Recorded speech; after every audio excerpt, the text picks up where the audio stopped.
Sautez des lignes, sautez des scènes, sautez des obstacles, mais ne sautez pas de repas. Bonjour, je suis Marthe Rico du blog Apprendre à prendre soin de soi et auteur de la formation en ligne Adapter son alimentation. Certains d'entre vous me connaissent par les nombreux articles sur le bien-être alimentaire, astuces et conseils pour faire le plein d'énergie tout en se faisant plaisir à table. Dans cette vidéo, qui fait partie d'une série de vidéos sur la santé et le bien-être du foie, on va voir une des erreurs les plus fréquentes que l'on fait de nos jours lorsqu'on souhaite améliorer l'état de notre foie. Le premier organe qui est touché par les troubles alimentaires est le pancréas, et c'est lui qui gère l'énergie pour le foie, ce qui lui permet d'effectuer efficacement des centaines de réactions chimiques chaque jour. Si le pancréas ralentit, le foie, qui doit travailler sans cesse, ne reçoit pas assez d'énergie, ce qui le rend plus vulnérable. C'est pourquoi il est crucial que le pancréas fonctionne de manière constante, et pour cela, il est important de garder un rythme régulier dans l'alimentation. Quand on saute des repas, deux problèmes graves surviennent pour le foie. D'une part,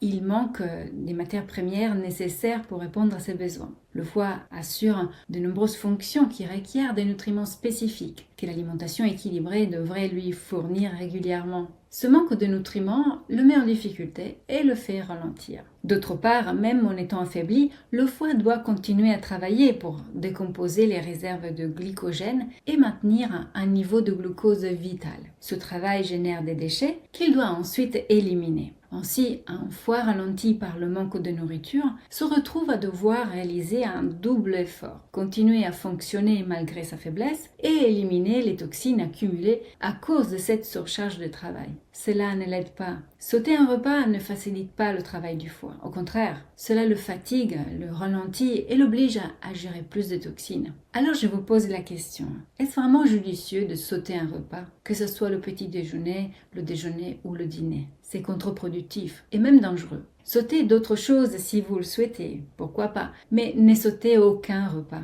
car notre corps a besoin d'une alimentation régulière, 3 fois par jour. Modifier ce rythme peut augmenter le risque de problèmes et de maladies du foie et d'autres organes. Manger 3 repas par jour permet d'assurer à l'organisme suffisamment de nutriments de manière régulière, surtout pour le foie. Si vous souhaitez aller plus loin pour améliorer l'efficacité de votre foie et peaufiner votre alimentation, je vous invite à vous abonner à cette chaîne pour ne rien manquer. Et pourquoi pas suivre la formation Adapter son alimentation. C'est un programme détaillé pour permettre à vos organes de retrouver énergie et vitalité à travers des recettes simples et efficaces, des menus adaptés selon votre âge, mais aussi adaptables à la nature de vos activités et au fil des journées et des saisons. Alors je vous retrouve de l'autre côté pour un chemin extraordinaire dans l'alimentation comme vous ne l'avez jamais vu auparavant. Car c'est toujours le bon moment pour apprendre à prendre soin de son assiette.